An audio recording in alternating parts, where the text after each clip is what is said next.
구독 좀 해주세요. 자, 반갑습니다. 오늘은 3월 13일. 자, 13일의 금요일. 13일의 금요일이네요. 13일의 금요일. 뭔가 무서운 거 수업해야 될 것만 같은 분위기인데. 자, 아무튼 오늘은 대외 침략, 고려의 대외 관계에 대해서 나눠보도록 할게요. 고려만큼 또 외부 침략이 많았던 왕조도 드물죠. 고려는 이제 뭐 거란의 침략을 막아냈더니 여진이 또 쳐들어와. 그 다음에 여진을 좀 어떻게 좀 막아내고 정리했더니 또 몽골이 쳐들어와. 몽골 같은 경우에는 1차, 2차, 1차부터 7차까지 약 거의 29년간 쳐들어오게 돼요. 그래서 몽골이 쳐들어왔을 때 우리나라의 문화재도 많이 소실되고 국가적으로 큰 피해를 입고 결국에는 이제 원의 간섭을 받게 되는 원 간섭기로 돌아오게 되는데, 자, 어쨌든 이런 고려의 대외 관계, 이런 외부 침략을 우리가 배워보면서 좀 안타까운 부분이죠. 하지만 우리가 어떻게 끝까지 막아냈고 항전을 했고 뭐 이런 부분을 우리가 보면서 이러한 외부 침략을 다시는 당하지 말아야겠다. 그런 생각을 하게 되는, 국방력을 키우고 우리가 주변의 국제 질서에 잘 대응하고 외교가 얼마나 중요하구나 뭐 이런 것들을 좀 깨닫는 그런 시간을 가져봤으면 좋겠습니다. 자, 아무튼 오늘은요 고려의 대외관계 중에서 먼저 시기별로 나갈 건데 거란과의 관계에 대해서 먼저 얘기를 나눠보도록 할게요. 자, 고려의 대외관계.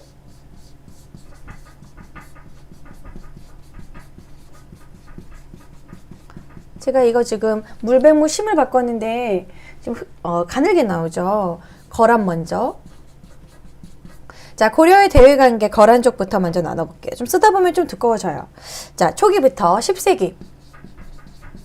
초기에 이제 10세기부터 다루기 시작한다면 초기에는 고려는 초반에는 북진 정책을 왕건 때부터 북진 정책을 중요시 했었습니다. 왜냐면 나라 이름 자체가 고구려를 이어받아서 고려로 적고 서경을 중시하면서 되게 계속 북쪽으로 나아가고 옛 고구려의 땅을 되찾겠다라는 의지가 강했어요. 그래서 서경을 중시했고 그리고 거란을 적대했다는 거. 그래서 뭐 거란을 적대했다는 뭐 요런 얘기는 그런 거를 볼 수 있죠. 서경을 중시했다. 서경을 중시했다. 서경은 지금의 평양을 얘기합니다. 아시죠? 지금의 평양. 그 부분으로 수도를 이쪽으로 옮기려고 하는 묘청의 서경천도 운동도 여기가 관련되죠. 채팅창에서 관계란 말씀이 안 된다면서요. 내가 쓰는 건 상관없죠. 저기 제목에 필터링이 걸리는 거지. 자, 북진 정책으로 서경을 중시했고, 그리고 거란 적대와 관련된 사건은 뭐 만보교 사건이라고 예전에 제가 태조왕건 수업 나갈 때 설명을 했었어요. 그게 뭐냐면 거란에서 이제 친교를 하자고, 수교 외교를 하자고 낙타를 보내고 사신들을 막 보냈었어요. 그런데 사신들을 막 가둬버리고 낙타를 만보교에서 굶어 죽였어. 그런 식으로 그 낙타가 되게 북방민족에게는 재산이고 비싼 동물이었거든요. 근데 낙타를 막 물 50필인가 막 굶어 죽이고 이런 식으로 너네랑 절대 교류 안 하겠다는 그런 의지를 표현했다라는 거죠. 북진 정책을 유지를 했었습니다. 그래서 초기에는 북진 정책을 하고, 그러면 송나라하고는 어땠느냐? 중국과는 잘 지냈어요. 친송 정책. 자, 친송 정책으로 중국과는 외교를 했다라는 거죠. 자, 정식 국교를 맺고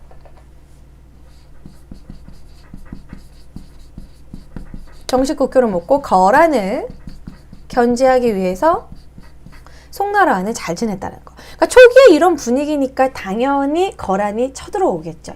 이것이 바로 거란 침입의 원인이 되죠. 계속 송나라하고만 잘 지내니까 거란이 이제 뭐 낙타도 말려 죽이고 안 되겠다. 너네 쓴맛을 보여줘야지. 이렇게 생각을 하게 되겠죠. 자, 그리고 발해가 멸망하고 나서 이제 10세기 이후에 거란이 더욱더 힘이 세져서 거란이 요나라라는 요를 세우게 돼요. 거란이 요로 이제 성장을 하게 됩니다. 그리고 나서 발해의 뒤를 이은 정한국까지 멸망시켜요. 정한국은 후 발해라고 생각하시면 돼요. 발해가 멸망하고 나서 또 그 발해의 남은 잔류 민족들이 세운 정한국까지 거란이 깔끔하게 멸망을 시킵니다. 자, 그러기도 하고 그러면서 이제 거란이 정한국을 멸망시키고 고려까지 침입하게 되는 것이죠. 그래서 요거는 그냥 뭐랄까요? 고려가 초기에 어떤 대외 관계였기 때문에 거란이 쳐들어왔구나, 그냥 그런 흐름만 파악하시면 될 것 같습니다. 그래서 태조 왕건 이후부터 계속 북진 정책을 했고 친송 정책을 했기 때문에 결국 거란이 침입하게 되었다. 칠판 칸이 모자라서 지우고서 거란의 1차, 2차, 3차 침입을 필기를 할게요. 지워도 되죠? 응? 필기 빨리 하시고 지울게요. 그래서 이 필기를 하실 분들은 다시 유튜브를 보시고 필기를 하시면 될 것 같습니다. 진도 빨리빨리 나가야 되니까요. 그래서 거란은 총 3차 침입이 있습니다. 그래서 거란의 침입.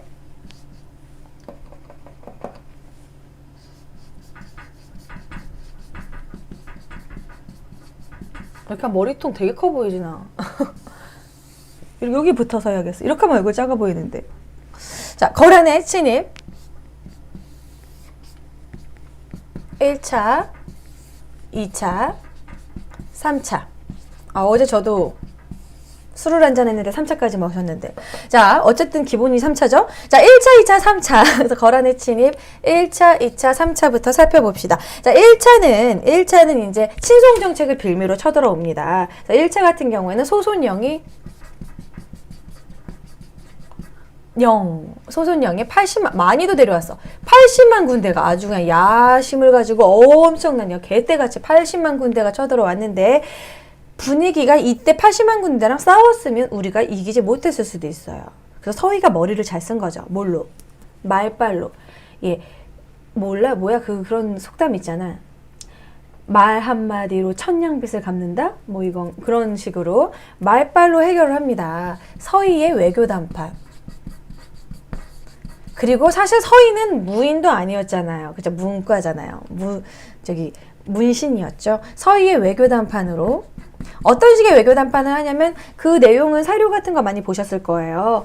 지금 너희들이 원하는 그 땅은 원래 우리 땅이다. 우리는 고구려를 이어받은, 고려라는 나라를 보더라도 우린 고구려를 이어받은 나라이기 때문에 그곳은 우리의 땅이기 때문에 그래서 그런 식으로 그 땅을 우리한테 돌려준다면 그럼 우리도 너네랑 뭐 교류하겠다. 이런 식으로 오히려 여진족이 갖고 있는 그 땅을 우리에게 줘라.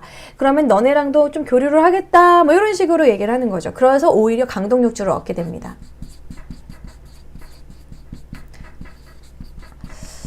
제가 강동육주 지도를 준비했네요. 지도 보여드릴게요. 서희의 외교 담판으로 강동육주를 얻었다. 자, 강동육주 지도 보고 갑시다. 제가 지금 칠판 칸이 모자라니까 그리지 않고 보여드릴게요. 잠깐만요. 보이시죠? 강동육주 여기 보시면 원래 강동육주가 여진 땅이었어. 근데 거란이 뺏어줘. 그래가지고 거란이 여기고 여진이 여기고 그 강동육주 땅을 우리한테 하면 우리가 니네랑 오히려 근접해 있으니까 외교도 쉽잖아. 뭐 이런 식으로 잘 설득을 해요. 그래서 서희의 외교 담판으로 얻은 강동육주는 여기 용주, 철주, 뭐 여기 귀주, 우리 귀주 대첩할 때 귀주 뭐 이렇게 있어요. 귀주, 각주, 통주 이런 식으로 육주를 얻게 됐다는 거. 위치를 알아주시면. 강동육주를 얻음으로써 압록강 아래까지 우리가 이렇게 영토를 넓힐 수 있었구나. 이렇게 알아주시면 좋을 것 같습니다. 채팅창에서 만주가 대대로 우리 땅은 아니었네. 그쵸. 우리가 고구려 그 땅을 계속 회복했으면 좋았을 텐데 아무래도 신라가 통일하고 그러면서부터 좀 많이 땅을 잃지 않았나 싶네요. 자, 어쨌든 강동육주는 이거를 참고하시면 될 것 같고 자, 그리고 그림 자료는 여기까지 보면 될 것 같아요. 자, 그리고 2차 침입으로 넘어갑시다. 자, 2차 침입은 원인이 강조의 정변으로 2차 침입이 또 벌어집니다. 얘네들이 서희의 외교 담판 이후로도 우리가 거란과 그렇게 친교하지 않았어요. 그러니까 얘네들이 또 열받은 상황에 뭔가 구실을 삼을 걸 강조의 정변을 구실 삼았는데 강조의 정변은 좀 할 얘기가 많죠. 강조의 정변을 좀 설명을 해본다면 목종과 천추태우, 뭐 김치양 뭐 이런 그런 문제 때문인 게 목종의 어머니가 목종은 후사가 없었어요. 목종 얘기하면 어디까지 얘기를 해야 되나. 목종이 참 재밌는 왕인데 아시겠지만 목종이 여자보다는 남자를 좋아했어요. 자, 목종의 어머니가 이제 천추태우죠. 천추태후라고도 하고 뭐 헌해왕후라고도 합니다. 아무튼 그리고 천추태후가 이때 엄청나게 섭정을 했어요. 목종에게 그 수렴청정, 섭정, 뭐 뒤에서 이제 정치에 참여를 했다라는 거죠. 간섭을 했다라는 거죠. 그래서 목종은 이제 뭐 정치에도 그냥 관심이 없고, 그리고 어머니가 워낙 파워가 세고 어머니가 좀 무서웠기 때문에 약간 여자에 대한 두려움이 있지 않았나, 저는 그런 생각이 드는데, 목종은 좀 남색을 많이 밝혔고, 여러분 고려가요, 조선시대보다도 고려가 좀 문란하기도 하고 근친이나 뭐 이런 남색 이런 것들이 좀 있었어요. 천추태후는 경종의 와이프죠.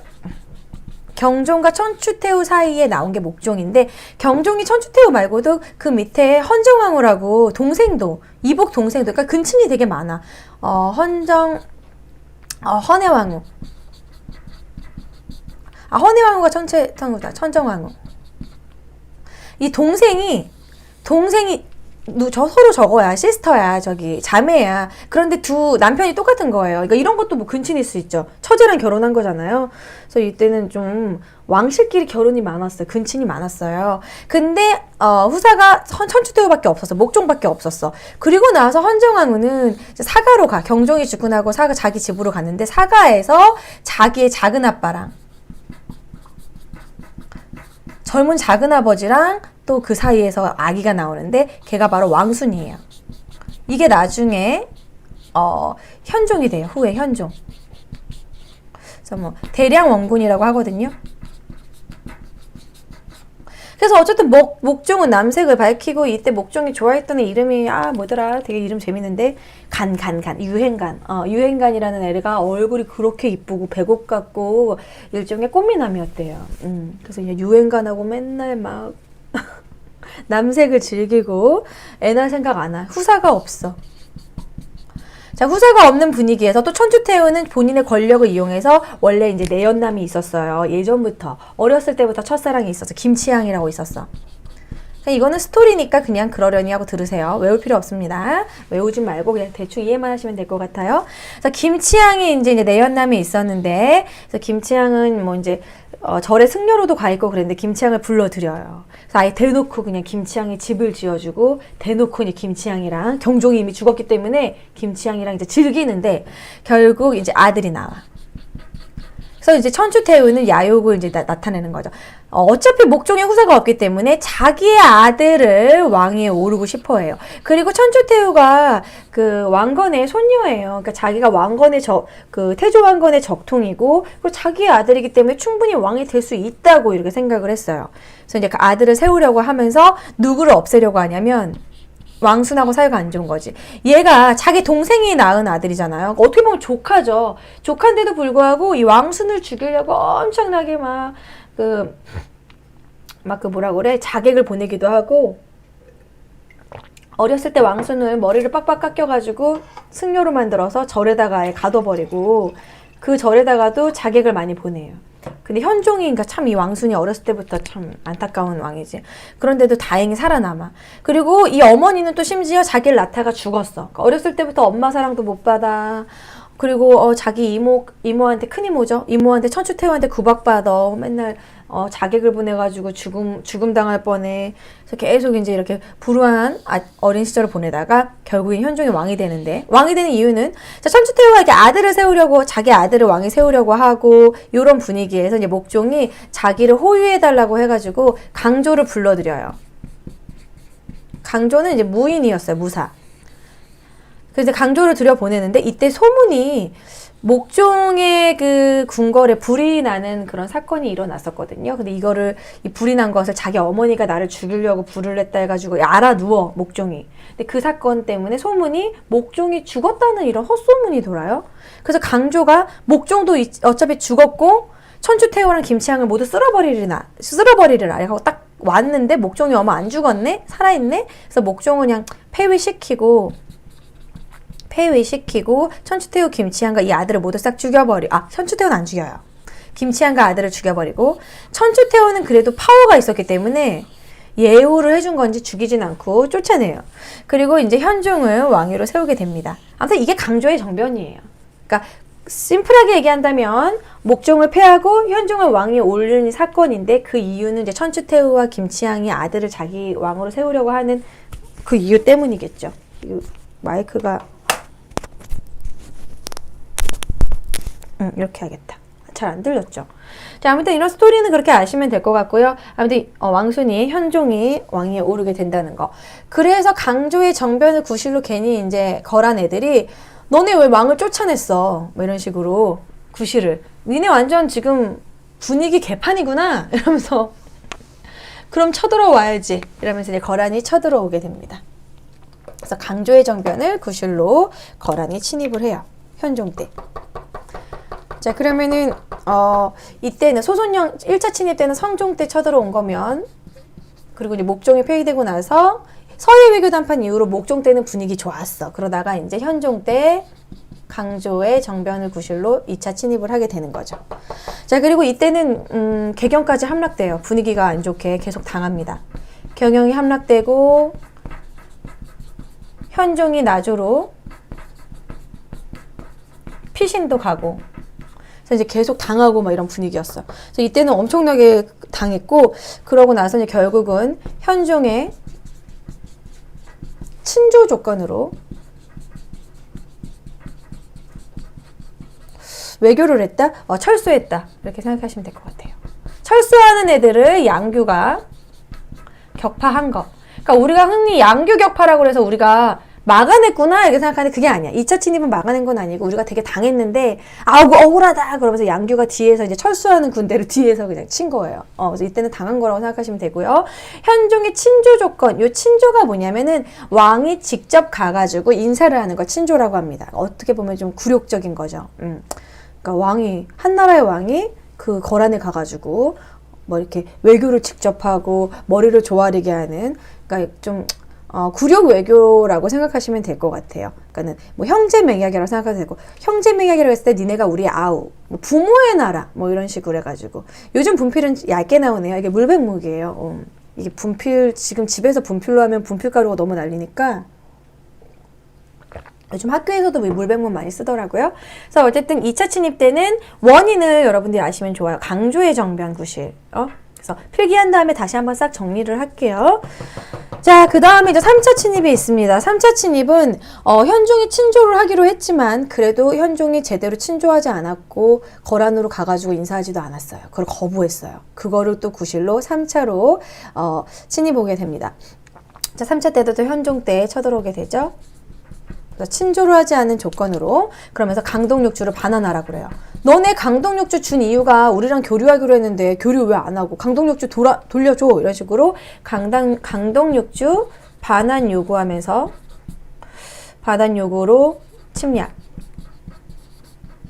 자, 그래서 이때 유명한 강감찬의 귀주대첩이 나오는 것이죠. 그죠? 그래서 반환 요구에서 침입하고 이때 소배합이, 제가 알기로는 소배합이 소손영의 동생으로 알고 있는데, 자, 아무튼 소배합이 정확한가 모르겠어요. 자, 소배합이 110만 군대 침입. 그래서 이때 여기저기서 격전하다가 강감찬의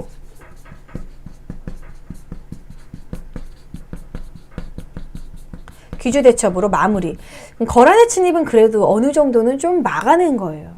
근데 이제 여진과 몽골 부분에서는 제대로 싸우지 못했죠. 강감찬의 귀주대첩으로 거란을 물리치고, 그리고 나서는 분위기가 여기서 중요합니다. 동아시아 국제질서가 뭔가 안정이 되는 거죠. 동아시아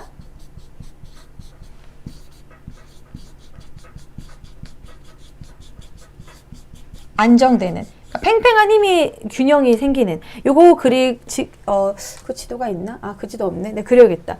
이거까지 필기 정리하고 제가 이 지도 그려서 설명을 다시 해드릴게요. 자, 보시면 제가 빨간색으로 네모치는 부분이, 오늘은 퀴즈 안 할 수도 있겠구나. 퀴즈를 제가 컨디션 봐서 할 수도 있거든요. 퀴즈 해? 제가 주로 빨간색으로 네모치는 부분은 퀴즈를 많이 내는데, 몰아서 낼게요. 몽고까지 하고, 다음 시간 고려 마무리 한 다음에 한번 퀴즈 내도록 하겠습니다. 큐표 퀴즈를. 오늘은 진도 많이 나가서 시간 모자라서 못할 수도 있어요. 자, 1차에서 중요한 것은 서희의 외교 단판이 중요합니다. 외교 단판으로 강동 욕조를 회복했다는 거. 자, 그럼 2차는 강조의 정변을 구실로 쳐들어왔다는 이 부분이 중요하고요. 결국은 개경까지 함락되고 2차 때는 되게 많이 당해요. 그렇지만 끝까지 이제 양규가 끝에 격파를 하고 3차 침입이 제일 어떻게 보면 중요합니다. 막아냈기 때문에 3차 침입은 강감찬의 귀주대첩. 요거는 여러분들이 뭐 초등학교 때부터 아마 배웠을 거예요. 요건 워낙 중요한 거니까. 그 다음에 이제 결국 동아시아 국제질서가 안정이 됐다. 그래서 가장 심플하게 핵심적인 부분만 다뤄봤습니다. 자, 그러면 거란의 침입 이후에, 이런 그 10세기 이후에 동아시아 국제질서가 안정된 그 지도가 어떻게 되는지 지도로 한번 그려보도록 할게요.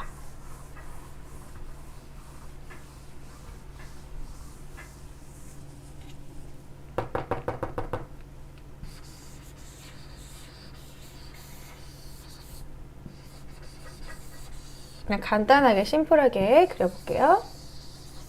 자, 여기 보시면 여기가 지금 송나라입니다. 그리고 위에가 이제 거란이죠. 그리고 이제 여기가 고려.